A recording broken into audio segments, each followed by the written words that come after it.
Hey tout le monde, c'est l'Infernal de Dep. Aujourd'hui on se retrouve sur mon canapé parce que j'avais envie de quelque chose d'un peu plus chill pour colorer ce personnage, et ça va me permettre, en plus de vous montrer quelque chose qu'il me semble je ne vous ai jamais montré, c'est l'aquarelle. J'ai pas énormément d'aquarelle, mais j'en ai assez en tout cas pour faire le perso que j'ai envie de faire actuellement en vous montrant. Et je vais aussi probablement utiliser ceci, donc qui est une gomme à gratter, hein, qui permettra en fait de faire vraiment un détour propre, et notamment sur l'intérieur du petit trou qu'il a dans la poitrine. Ça va me permettre en fait de pas teinter cette partie là. Après ça reste risqué parce que j'ai toujours sur mon papier pourri là, parce que j'ai pas fini le bloc-notes, toujours sur ce papier là, malheureusement ça arrache un peu le papier, donc on va voir. La première chose que je vais faire, c'est utiliser une gomme mie-de-pain pour effacer les traits durs, et donc vraiment faire quelque chose de très lisse, en ayant encore les traits pour que je puisse savoir où je colorie. Mais ça me permet notamment de faire l'ancrage après la coloration, et ça a un rendu nettement plus agréable avec mon style que si je peignais après avoir fait l'ancrage. Surtout que là on va utiliser de l'aquarelle, c'est une peinture qui utilise énormément d'eau, donc il faut faire très attention à ce que le liner soit vraiment résistant à l'eau. Et si c'est pas le cas, ça peut baver, vous allez vous retrouver avec des zones de noir ou de liner de couleur si vous utilisez un liner de couleur sur votre dessin, à des endroits où il n'est pas censé y en avoir. Donc vraiment à faire attention. C'est pour ça que moi maintenant je préfère vraiment faire l'ancrage après avoir fait ma colo. Alors la première chose que je vais faire, ça va être de faire la teinte de la peau. Je vais la faire moi-même. Alors je vais utiliser à la fois cette palette là et celle-ci, où vous voyez j'ai déjà un ton un peu chair que je pourrais utiliser comme base, mais en fait je vais pas m'en servir comme base, je vais m'en servir comme complément. Et Hunt a une peau extrêmement claire pour aller contre la peau de Saul, donc de son copain, qui est extrêmement foncé. Et donc pour cela, je vais me servir d'un mélange que je vais notamment éclaircir pour qu'il puisse tout simplement bien correspondre à la peau de notre petit Hunt. Donc pour faire la peau, je commence par une base un peu jaune. Alors là je le gratte à mi-sec pour vraiment retirer la peinture, qu'après je vais aller déposer tout simplement dans l'eau. En fait c'est comme si je rinçais le pinceau pour qu'il fasse de la couleur. Mais ça je l'expliquerai un peu plus en détail plus tard. Donc voilà, une fois que j'ai obtenu la teinte qui me semble à peu près bien, sachant que je fais à chaque fois 3 teintes, mais ça vous le verrez après. Donc j'ai ma palette bien remplie de cette teinte. Je vais tout simplement aller colorer. Et je vais commencer par cette partie là parce que c'est la plus importante. Et je vais rajouter, je pense, une goutte d'eau parce qu'elle est quand même un peu épaisse ma peinture. Donc je vais rajouter 1 à 2 gouttes d'eau. Voilà, ça me permettra aussi d'avoir un peu plus de contenu.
sun lays so brightly up in the summer sky.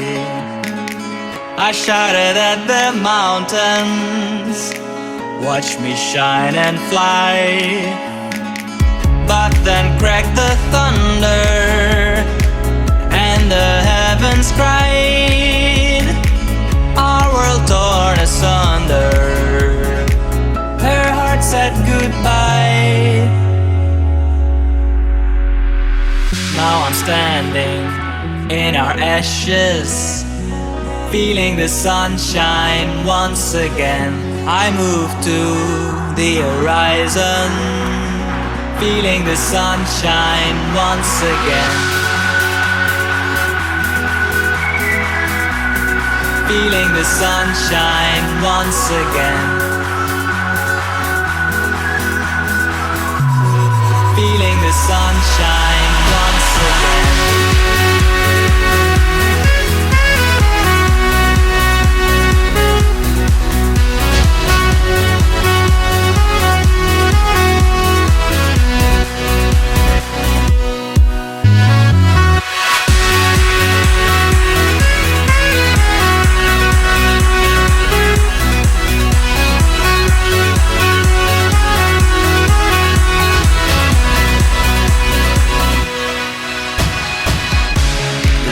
Lays so brightly up in the summer sky.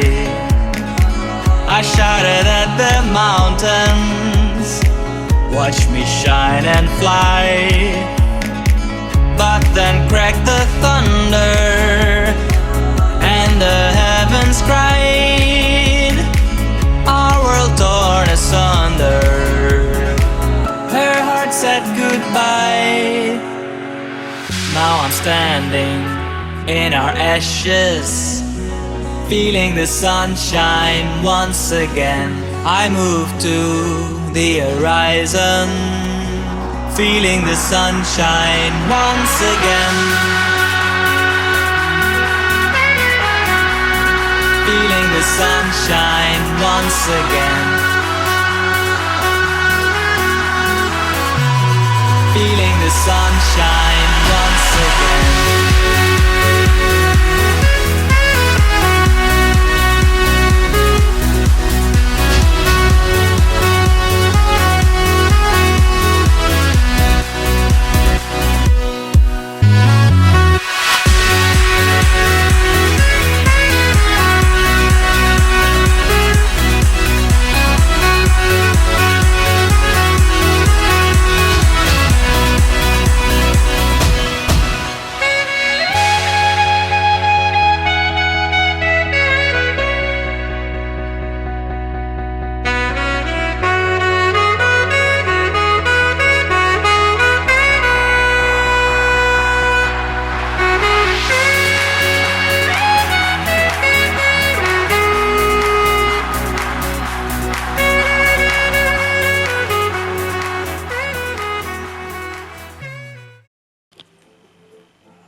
Ma batterie s'est éteinte pendant que je coloriais le dernier élément, donc les cornes. Mais j'ai fini. Je vais devoir retirer la colle pour voir ce que ça a donné. J'ai peur que le papier se déchire comme ça me l'avait fait la dernière fois. Mais on va voir. C'est le moment qu'on adore.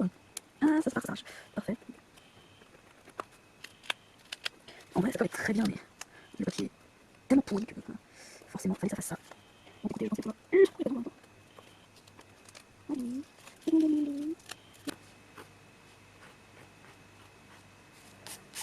C'est pas mieux sur les yeux.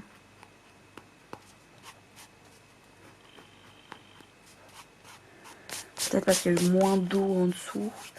Je sais pas. En tout cas, ce que je sais, c'est qu'il va falloir que je repeigne ça. C'est parfait.